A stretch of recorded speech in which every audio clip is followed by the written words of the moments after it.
તો ઓપરેશન સિંદૂર બાદ ગુજરાતમાં હાઈ એલર્ટ છે। પાકિસ્તાનની સરહદને અડીને આવેલા ગુજરાતના એરપોર્ટ સહિત પાકિસ્તાન બોર્ડર નજીકના સંવેદનશીલ વિસ્તારોમાં એલર્ટ જાહેર કરાયું છે, જેમાં કચ્છ, જામનગર, સુરત, દ્વારકા, ગીર સોમનાથ અને પોરબંદર સહિતના જિલ્લાઓમાં એલર્ટ અપાયું છે। કચ્છમાં યુદ્ધની પરિસ્થિતિને પગલે જિલ્લા વહીવટીતંત્ર એલર્ટ બની ગયું છે, જેમાં સરહદના ગામડાઓમાં પોલીસ પેટ્રોલિંગ સહિતની ગતિવિધિઓ તેજ બનાવાઈ છે। તંત્ર સ્થળાંતરની સ્થિતિને પહોંચી વળવા માટે તૈયાર છે। બોર્ડર સુરક્ષા અને સરહદી વિસ્તારની સુરક્ષામાં વધારો કરાયો છે, જ્યારે સરહદી ગામડાઓના લોકોનો જુસ્સો યથાવત છે। જૂનાગઢ, સુરત, પોરબંદર જિલ્લામાં દરિયાઈ સુરક્ષાને મજબૂત બનાવાઈ રહી છે। જૂનાગઢ જિલ્લા કલેક્ટર અનિલ રાણાસિયાએ માંગરોળ ખાતે દરિયા સુરક્ષા સમિતિની બેઠક યોજી, જેમાં દરિયાઈ કાંઠાના ગામવાસીઓને કટોકટીની પરિસ્થિતિમાં લેવાતા પગલાં અંગે માર્ગદર્શન આપવામાં આવ્યું। આ તરફ આઈસીએઆઈ તરફથી મહત્વપૂર્ણ નિર્ણય લેવામાં આવ્યો છે। 9 થી 15 મે સુધી સીએની તમામ પરીક્ષા મોકૂફ રાખવામાં આવી છે। આ તણાવભરી પરિસ્થિતિને લઈને આઈસીએઆઈ દ્વારા નિર્ણય લેવાયો છે। The institute of chartered accountants of India દ્વારા આ નિર્ણય લેવાયો છે। સીએ માટે પરીક્ષા લેવાતી હોય છે।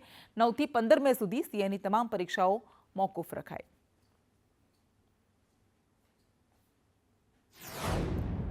તો આ તરફ પાકિસ્તાન સાથે તણાવ વચ્ચે કચ્છ તંત્ર એલર્ટ મોડમાં છે। નારાયણ સરોવર પાસે હથિયારધારી જવાનો તૈનાત કરવામાં આવ્યા અને આવતા જતા તમામ વાહનો અને લોકોનું કડક ચેકિંગ કરાઈ રહ્યું છે। બહારના લોકો માટે સંવેદનશીલ વિસ્તારોમાં પ્રતિબંધ ફરમાવવામાં આવ્યો। છેવાડાના ગામોમાં ખાસ માર્ગદર્શિકા હેઠળ કામગીરી કરાઈ રહી છે। આજે સાંજે બ્લેકઆઉટ અંગે તંત્ર લોકોને જણાવશે। પોલીસ પેરા જવાન ઠેર ઠેર ખાસ સ્પોટ પર તૈનાત કરાયા છે। તો આ તરફ ભારત પાકિસ્તાન વચ્ચે તણાવને લઈને તંત્ર એલર્ટ મોડમાં। કચ્છમાં જીઆરડી અને સુરક્ષા એજન્સીઓ એલર્ટ છે। પાકિસ્તાન સીમા સાથે જોડાયેલા હાઈવે પર સુરક્ષા વધારી દેવામાં આવી છે। સુરક્ષા એજન્સીઓ દ્વારા દરેક ગતિવિધિ પર ચાંપતી નજર રાખવામાં આવી રહી છે। તો ભારત પાકિસ્તાન તણાવ વચ્ચે સરહદી વિસ્તારોમાં એલર્ટ છે। બનાસકાંઠાના વાવ, સુઈગામના 24 એવા ગામડા છે કે જેને એલર્ટ મોડ પર મૂકવામાં આવ્યા। બોર્ડર પર આવેલું નડાબેટ સીમા દર્શન બંધ કરવામાં આવ્યું। યુદ્ધની પરિસ્થિતિ જો સર્જાય તો એ પહોંચી વળવા માટે ભારત તમામ રીતે તૈયાર છે।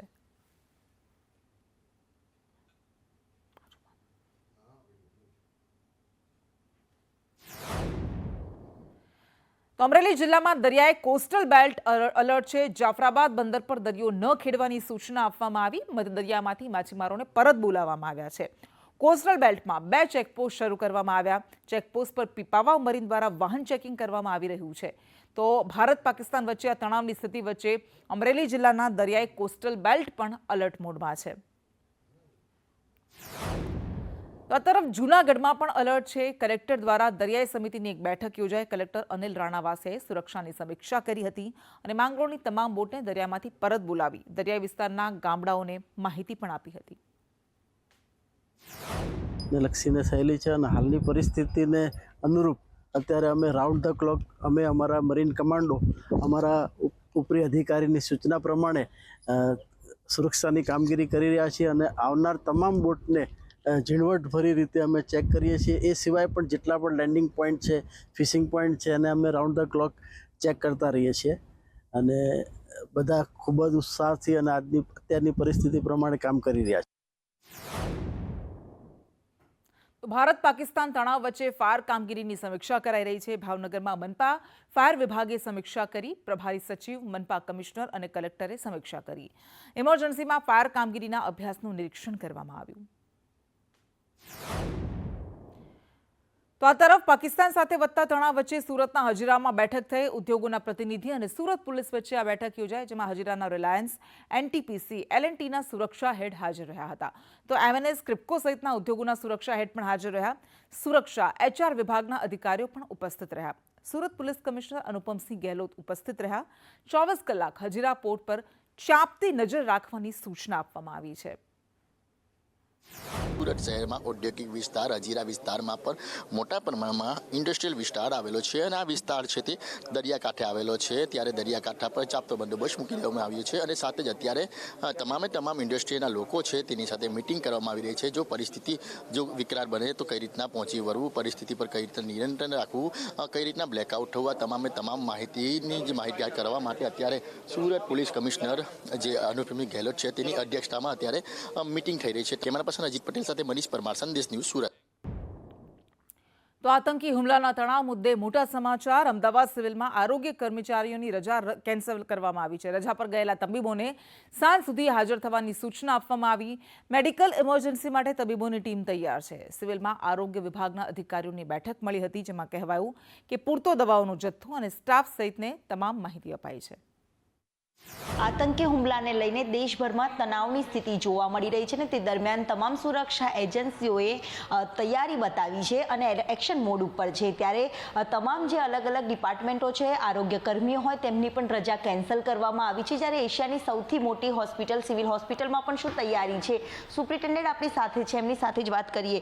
રાકેશ સર, કેવા પ્રકારની તૈયારીઓ અહીંયા રાખવામાં આવી છે? હાલ દેશવાસીઓ સુરક્ષિત છે, પરંતુ એક લડતના એક સમાચાર જે સામે આવે છે અને જે આતંકીઓના હુમલાને લઈને પણ એક દહેશતનો માહોલ છે, ત્યારે કેવા પ્રકારની તૈયારીઓ રાખવામાં આવી છે? આપની વાત ચોક્કસ થી સાચી છે. અત્યારની જે પરિસ્થિતિ છે, દરેક લોકો ટેન્સ છે કે કઈ સમયે શું થઈ શકે. પરંતુ સિવિલ હોસ્પિટલની જો વાત કરીશ તો અમારા બધા જ ફેકલ્ટીનું જે અત્યારે એકચ્યુઅલી વેકેશન ચાલી રહ્યું છે, જેને ઇમિડિયેટ ઇફેક્ટથી કેન્સલ કરવામાં આવ્યું છે. જે લોકો પણ રજા પર છે એની રજાઓ કેન્સલ કરીને ઇમિડિયેટલી હોસ્પિટલમાં જોઈન કરવા માટેના આદેશ કરી દેવામાં આવે છે. એટલે તો પાકિસ્તાન સાથે તણાવને લઈને હોસ્પિટલ્સ પણ સજ્જ છે. વડોદરાની એસએસજી હોસ્પિટલના આરએમઓએ નિવેદન આપ્યું કે હોસ્પિટલ સ્ટાફની તમામ રજાઓ કેન્સલ કરાઈ છે. જે પ્રકારની સ્થિતિ સર્જાઈ છે એ માટે અમારું આરોગ્ય તંત્ર સંપૂર્ણપણે સજ્જ છે. એસએસજી હોસ્પિટલ પણ આ માટે સંપૂર્ણ સજ્જ કરી દેવામાં આવી છે. અમારા બધા સ્ટાફની રજાઓ અમે કેન્સલ કરી દીધી છે. તો આ તરફ સુરત સિવિલ હોસ્પિટલ પણ અલર્ટ મોડમાં છે. સિવિલ હોસ્પિટલમાં દવાનો સ્ટોક ચેક કરવામાં આવ્યો. ઇમરજન્સી સમય માટે જનરેટર અને ડીઝલની વ્યવસ્થા કરાઈ. મેડિકલ ઇમરજન્સી માટેની તૈયારીઓ પણ પૂરી કરાઈ.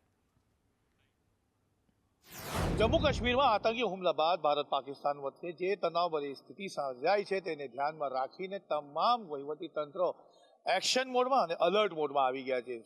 મહત્વનો ભાગ જો કોઈ ભજવતું હોય આવી પરિસ્થિતિના અંદર તો સૌથી મહત્વ હોય છે સરકારી હોસ્પિટલ. સુરતની નવી સિવિલ હોસ્પિટલના અંદર જો કોઈ સંજોગસર દોડાદોડી થાય અથવા તો વીજળી કાપાઈ જાય કે કંઈ પણ થાય તેના માટે અહીંયા દવાનો જથ્થો અને સાથે સાથે જનરેટરનો જે છે તે અહીંયા મૂકી દેવામાં આવ્યા છે અને આ જનરેટરોની ચેકિંગ મેન્ટેનન્સ પણ કરવામાં આવી રહ્યું છે કે કોઈ પણ પરિસ્થિતિમાં એ ચાલવું જોઈએ, કારણ કે હજારોની સંખ્યામાં અહીંયા દર્દીઓ આવતા હોય છે. એક નહીં પરંતુ આ જે કેટલી બિલ્ડિંગ છે એની પાછળ આપણને અત્યારે બે દેખાઈ રહ્યા છે. ડૉક્ટર સાહેબ અહીંયા છે, એમનીથી જાણીશું. ડૉક્ટર સાહેબ, અંદાજિત કેટલા જનરેટર છે આપણા પાસે અને કેવી તૈયારી? આપણી પાસે કિડની બિલ્ડિંગ સાથે જોઈન્ટ એવા 2 જનરેટર છે.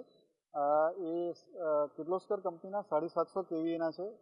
એકના 750 કેવી, બંને એટલે 750 કેવીના કિર્લોસ્કર કંપનીના અતિ આધુનિક જનરેટર છે.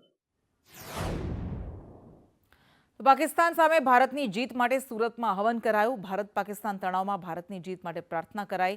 ભારતના સૈનિકોને શક્તિ મળે તે માટે હવન કરાયું. ઉધનાના દક્ષિણાભિમુખી શનિ હનુમાન મંદિરમાં આ યજ્ઞ કરાયું. पाकिस्तान का विध्वंस करना, विनाश करने के लिए, भारत को विजय दिलाने के लिए, भारत के राष्ट्र की रक्षा, देश की सेनाओं की रक्षा करने के लिए यह यज्ञ किया जा रहा है. बगलामुखी माता की हम अपनी धर्म की शक्ति बता रहे हैं. वो पता चल गया हमारी धर्म की शक्ति बगलामुखी के द्वारा पूरे पाकिस्तान का विध्वंस सुनिश्चित है. પંચમહાલમાં કમોસમી વરસાદ વરસ્યો. સાંતાક્રુઝ સોસાયટીના રસ્તા પર વરસાદને કારણે પાણી ભરાઈ ગયા. અવરજવરના રસ્તા પર 1 ફૂટ જેટલું પાણી ભરાયું. પાણી ભરાતા લોકોને અવરજવરમાં ખૂબ જ હાલાકી પડી. તો અરવલ્લીના શામળાજીમાં પણ ધોધમાર વરસાદ ખાબક્યો. સતત ત્રીજા દિવસે કમોસમી વરસાદ વરસ્યો. મકાઈ, બાજરી અને જુવારના પાકને આ કમોસમી વરસાદને કારણે મોટા પાયે નુકસાન થયું.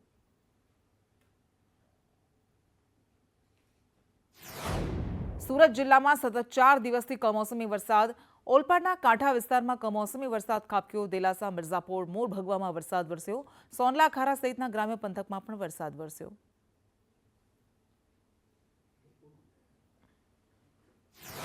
ભરૂચના જંબુસરમાં ઠેર ઠેર વરસાદી પાણી ભરાયા. કાવી રિંગ રોડ પર વરસાદી પાણી ફરી વળ્યા. કહેર સોસાયટી, નુરાની સોસાયટીમાં પાણી ભરાયા. જંબુસરમાં ભર ઉનાળે ચોમાસા જેવો માહોલ સર્જાયો તો કેટલાક લોકોના ઘરમાં પણ વરસાદી પાણી ભરાઈ ગયા. જંબુસર નગરપાલિકા વિસ્તારમાં પાણીના નિકાલનો અભાવ છે. ગાંધીનગરના દહેગામમાં પણ ધોધમાર વરસાદ ખાબક્યો. દહેગામ શહેર સહિત ગ્રામ્ય વિસ્તારમાં વરસાદ વરસ્યો.